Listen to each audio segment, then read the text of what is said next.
Good afternoon. I've driven down to High Wycombe today in my BMW X5.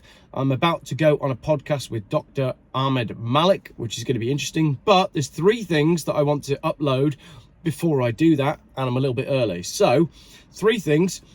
EVs being missold to people on Motability.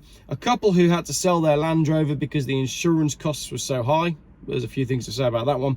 And Bristol putting the cost of parking permits up to discourage car use. So, video number one, EV misselling on Motability. This is an email that I got. I'm going to read you through it, then I'm going to add some commentary at the end. Hi Geoff. My mother recently got an EV which was forced upon her by Motability. This is the old disability car scheme in the UK. You get money off a new car if you're classed as different levels of disabled. It's not actually that straightforward. It's not a free car, but it is all combined with your benefits, and I'm sure people in the comments will know more about it than I do. But this is an important email. My mother recently got an EV which was forced upon her by Motability. This is a Vauxhall. The dealer said that the waiting list for petrol and diesel models were 8 months due to the wiring looms being made in Ukraine, but talked her into an electric vehicle with very little wait list. Bear in mind, she'd been waiting 5 months already by this point, and upon receiving the EV, they also installed a home charger, which was great of them. However, she travelled to England from Wales for a family visit over Christmas. As you would, it's Christmas, you go around visiting family. Normal thing to do. Not according to the dealer, but we'll get on to that in a minute. My mother is on low income. She only receives disability benefits. These cover her gas and electric most months only, as they reduce the payments to cover the car. So because she gets a car, she's getting less benefits for the other essentials that she needs to buy. Now, by this point before the Christmas trip, my mother was left with only £125 in her account. Driving from Wales into England to visit family, she charged halfway there, and there was a pre-authorisation charge of £45 for a £24.97 charge.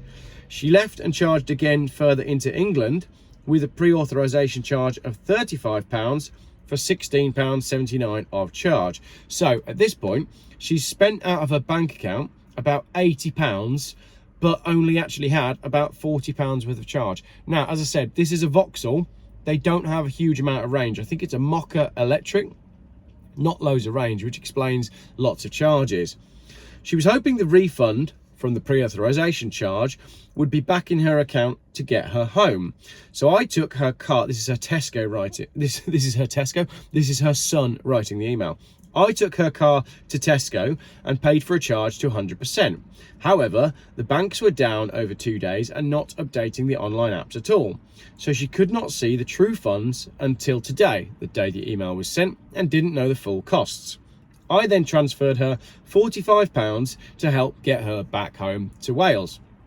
On the way home, she could only use a new charger in a pub car park which was full of drunks on a bench, and this charged her £45 for a £34 charge and left her feeling vulnerable and uncomfortable. And for the 1 hour that she sat there, she was on the phone to the rest of the family, which is important in a minute. This is where it gets difficult. On her return home, the road was blocked due to an accident. Again, Christmas, travel, and as we know, they like to close roads for no reason on the night time. I've done lots of videos about that. She sat there for an hour. On her return home, the road was blocked due to an accident. So she sat there for an hour. Okay, an hour in traffic with the heat on due to very low temperatures over Christmas. Her next planned charge was not meant to be until a cheap charger further down the road. However, she needed to use a service station due to the delays, which again charged her £45 pre-authorisation. However, the bank had not updated and her phone was flat as she was talking to us in the pub car park the whole time with the drunks on the bench. She then had to ask another person to phone me to transfer her more money so she was not stranded overnight freezing due to the holiday when people were travelling and the banks weren't working and the refund hadn't cleared. And all of this was due to all of the pre-authorisation charges. She had more than enough money to do the trip in her old diesel car and could do that journey safely without the stress or asking to borrow money in her previous Motability vehicle, which was a diesel. He concludes the email by saying, disability cars are there to help and not hinder. She pays out of her benefits monthly for the car, leaving her with very little income and not a lot left for gas and electric after the cost of the car. So we then went backwards and forwards on email a little bit. Don't be offended, person that wrote this email. It wasn't all that well written, so I kind of did have to rewrite bits of that to make it make sense. I hope you don't mind. Then we went backwards and forwards on email, and then there was a reply from him. We contacted the dealer and we got some more bullcrap about waiting lists, but Motability are now looking into a courtesy car until a reasonable vehicle can be found. So it seems like it's been proven that this vehicle is not appropriate for her use. A few further details on this one that I've got noted down. Motability have contacted and so we've contacted Motability and said it didn't suit her needs, and they then questioned everything, like why she did that journey in a car that was marked for medical needs. So when they went back to Motability and said this car is useless, it's not suitable for my mum, Motability said, well, why is she doing journeys like that? You're going to visit family at Christmas, and they're questioning it. To which I replied, you take her money for the car, she cannot afford 2 cars, and everybody travels for family on Christmas and holidays. They eventually accepted, but we're trying to push that it's not a normal journey, so it would not happen again. So again, they're like manipulating this to try and make it seem like this is not a normal journey. Then I mentioned she's on low income and only used it to potter down to Tesco fuel station. This is a previous car, to put 10 to 15 pounds of fuel in a week. And that never asked for a pre-authorization charge of £45, which left her out of pocket. So she was never left out of pocket.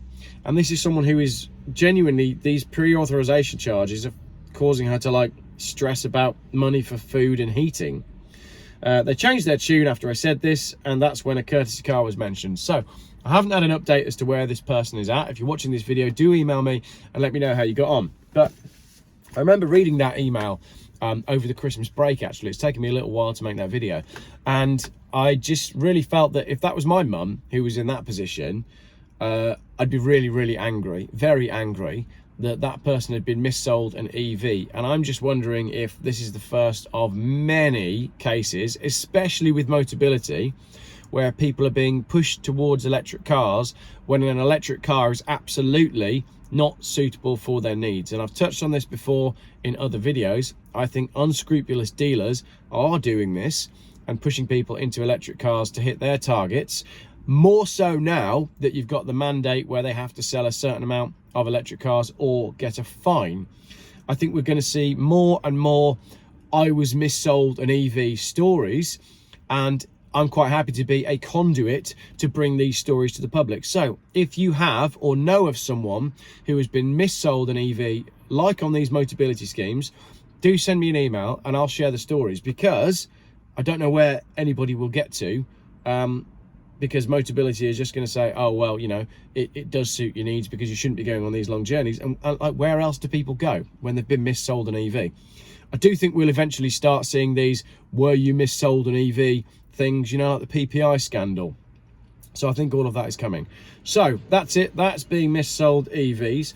Thanks for watching that video. I appreciate I sort of struggled through some of the wording on that one. But it was the way the original email was written. Thank you very much to the person that sent me that. I hope I did it justice. And now on to the next one, which is a couple who had to sell their Land Rover because they couldn't afford the insurance. Right, video number 2 coming up. 3 videos in half an hour. Let's do it.